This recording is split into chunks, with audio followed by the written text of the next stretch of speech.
Las recientes protestas demuestran que la policía cubana tiene una tarea muy bien definida. Los hackers nunca fueron tan poderosos como ahora. Productivos, pero los hackers lo están utilizando por la misma razón. ¿Alguna vez habéis visto una dictadura completamente en pánico? Porque eso es exactamente lo que está pasando en Cuba ahora mismo. Todo por culpa de una operación de ciberguerra que ha puesto al régimen castrista en la posición más vulnerable de su historia. Hackers han penetrado los sistemas más secretos de la dictadura cubana, han filtrado documentos desclasificados que revelan la corrupción de la élite, han expuesto al mundo las cuentas bancarias ocultas de los dirigentes. Hoy vamos a analizar la operación cibernética más exitosa contra una dictadura en la era digital. Una operación que está acelerando el colapso del régimen cubano desde adentro. Así que prepárense para conocer la guerra digital que está derribando a los Castros.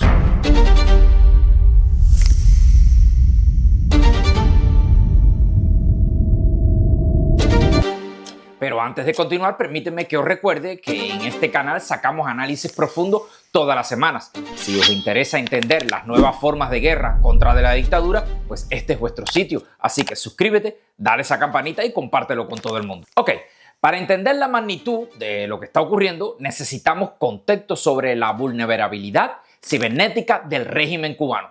Durante décadas, la dictadura mantuvo el control absoluto de la información, controlaba todos los medios, todas las comunicaciones y todos los datos. Pero la revolución digital cambió las reglas del juego. El Internet, las redes sociales y las herramientas de hacking han democratizado el acceso a la información.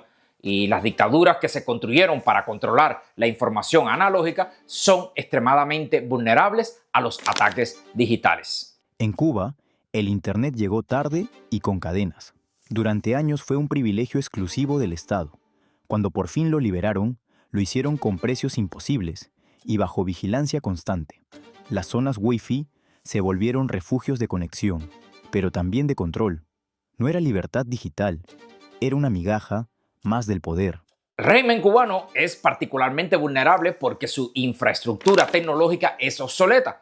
Sus sistemas de seguridad son primitivos y sus funcionarios no entienden las amenazas de las cibernéticas modernas. Vaya, que es como si estuvieran tratando de defenderse de misiles con arcos y flechas.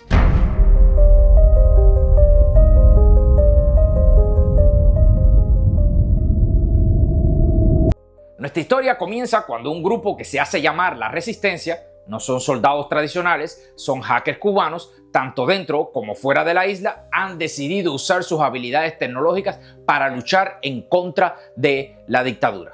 Y ahí es donde tú me preguntarás, ¿y quiénes son estas personas que se hacen llamar la Resistencia? Bueno, según sus propias declaraciones, son un grupo de cubanos con conocimientos de seguridad informática que decidimos dedicar tiempo a ayudar a la lucha en contra de esa cruel dictadura. Somos la Resistencia. No tenemos rostro, pero sí propósito.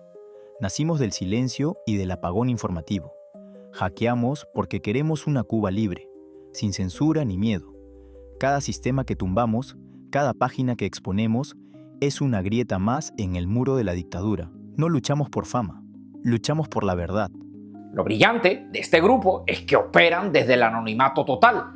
No se conocen entre ellos, utilizan técnicas de compartimentación que aprendieron, por supuesto, estudiando a los servicios de inteligencia y han convertido las propias herramientas de la dictadura en su contra. La Resistencia comenzó con operaciones pequeñas, pero simbólicas. Hackearon la página web de la Organización Nacional de Bufetes Colectivos y la llenaron de imágenes de represión policial y mensajes pidiendo la liberación, por supuesto, de los presos políticos. Pero esto fue solamente el principio. Las escaladas de las operaciones siguieron aumentando. Comenzaron a penetrar sistemas mucho más importantes, como por ejemplo, hackearon el registro central comercial y filtraron toda su base de datos. Penetraron el Ministerio del Turismo y robaron 14 gigabytes de datos con quejas de clientes de hoteles. Pero, ¿por qué la Resistencia ha tenido tanto éxito? La respuesta está en la vulnerabilidad extrema de los sistemas cubanos. Pues este sistema cubano, que llevan años ahí, tiene una infraestructura obsoleta. Es decir, que el régimen cubano opera con una tecnología de los años 90. Esos servidores son antiguos, sus sistemas operativos están desactualizados y sus protocolos de seguridad son primitivos. La seguridad informática del país es un desastre, declara un miembro de la Resistencia. Es casi un campo de entrenamiento para cualquiera que quiera aprender sobre el tema. También otra cosa que lo mata y que Fidel Castro trató de actualizarlo fue la falta de personal calificado. El régimen no tiene suficientes expertos en ciberseguridad. Los pocos que tiene están mal pagados y desmotivados, y muchos de los mejores técnicos han emigrado, dejando a la dictadura cubana con personal de segunda categoría. Paradójicamente, el control centralizado que el régimen considera su fortaleza es en realidad su mayor debilidad. Ellos tienen el control de todo y dedican cada vez más esfuerzo a cerrar las redes, explica la Resistencia. Pero donde más se ataca, donde más posibilidades de éxito hay, es en las plataformas en que existe una interacción con los clientes. Las operaciones de la Resistencia han producido algunas de las filtraciones más devastadoras de la historia del régimen cubano. Una de estas fue el Registro Central Comercial, que fue una de las operaciones más exitosas cuando lograron penetrar dentro del Registro Central Comercial. La Resistencia no solamente hackeó el sistema, sino que filtró toda la base de datos, exponiendo la red de empresas fantasmas que el régimen usa para evadir las sanciones. Esta filtración reveló cómo funcionan exactamente las MIPYMES cubanas. No son empresas privadas reales, sino fachadas de la dictadura para acceder a divisas extranjeras. La Resistencia también penetró el sistema bienestar del Ministerio de Justicia, exponiendo información sobre el sistema penitenciario cubano y, por supuesto, de la represión política.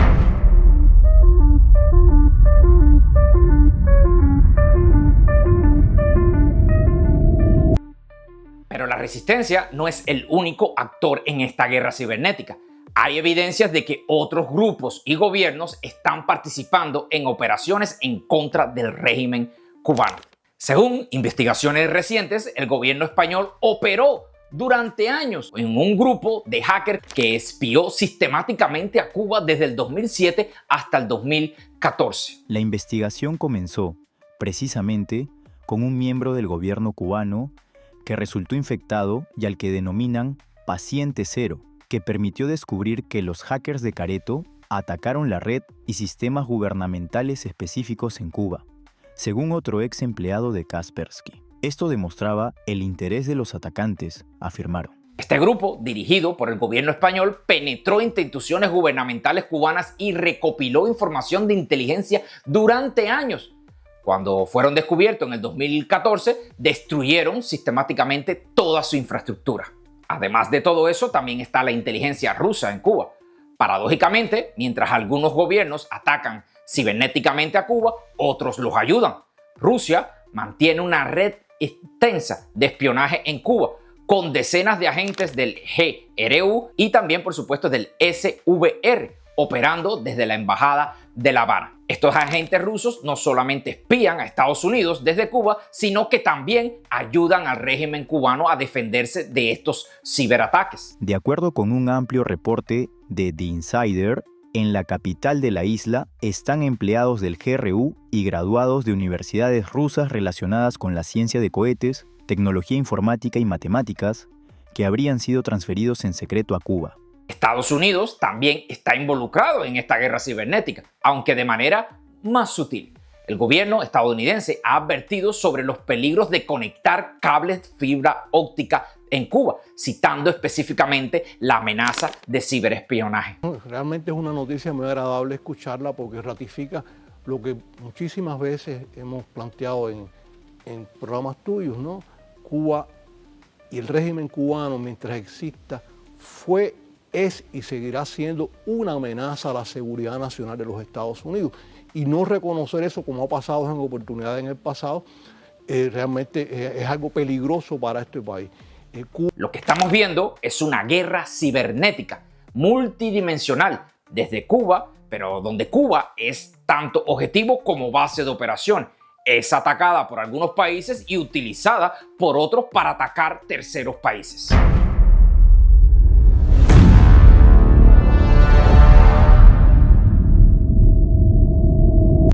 primera vez en décadas, el régimen cubano ha perdido el control absoluto de la información.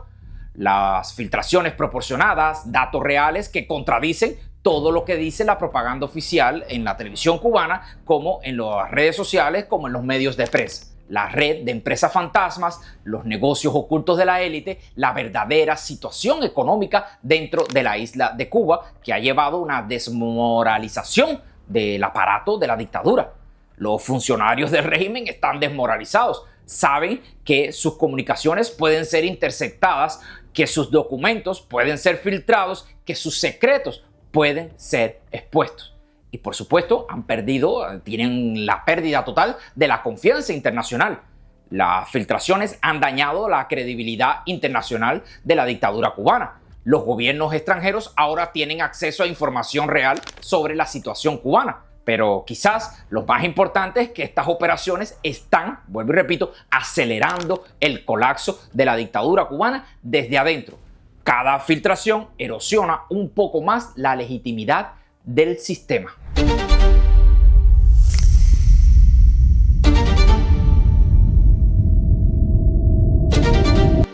Porque resulta que cuando la gente conoce la verdad sobre la corrupción de sus gobernantes, cuando ve documentos que prueban el robo sistemáticos, mientras ellos pasan hambres, cuando entiende que sus sufrimientos son causados por la incompetencia y el cinismo de la élite, esta gente se tira a las calles.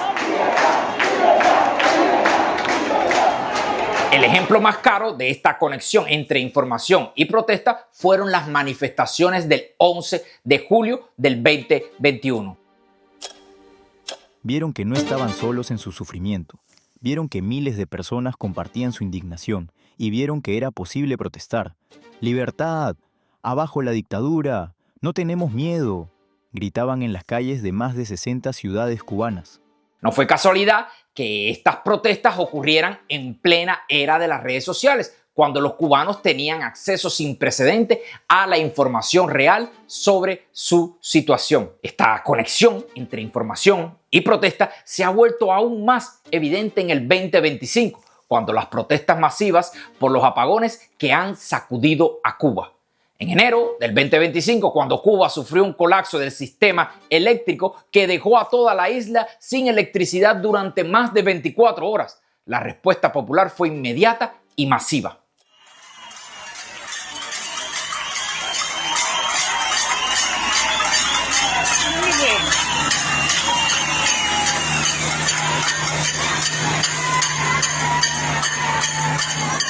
En La Habana salieron a manifestarse algunas personas al malecón exigiendo soluciones. En Holguín, la gente quemaron algún que otro basurero en protesta por la falta de electricidad. Algunas de estas fueron organizadas a través de las redes sociales, utilizando la información filtrada sobre el verdadero estado del sistema eléctrico. La filtración de la resistencia reveló meses antes que el sistema eléctrico cubano estuviera al borde del colapso total. Los documentos robados mostraban que las plantas termoeléctricas estaban en un estado crítico, que no había combustible suficiente y que la dictadura cubana sabía que era inevitable un colapso masivo. Lo que estamos viendo en Cuba es un despertar irreversible. El pueblo cubano ha descubierto que puede acceder a la información real, que puede organizarse digitalmente y que puede protestar efectivamente. Las filtraciones de la resistencia no solo han expuesto la corrupción del régimen, han empoderado al pueblo cubano con conocimiento, y el conocimiento, como siempre, es poder. El régimen cubano enfrenta su peor pesadilla, un pueblo informado, casi organizado y ya no tiene miedo. Es una combinación letal para cualquier dictadura.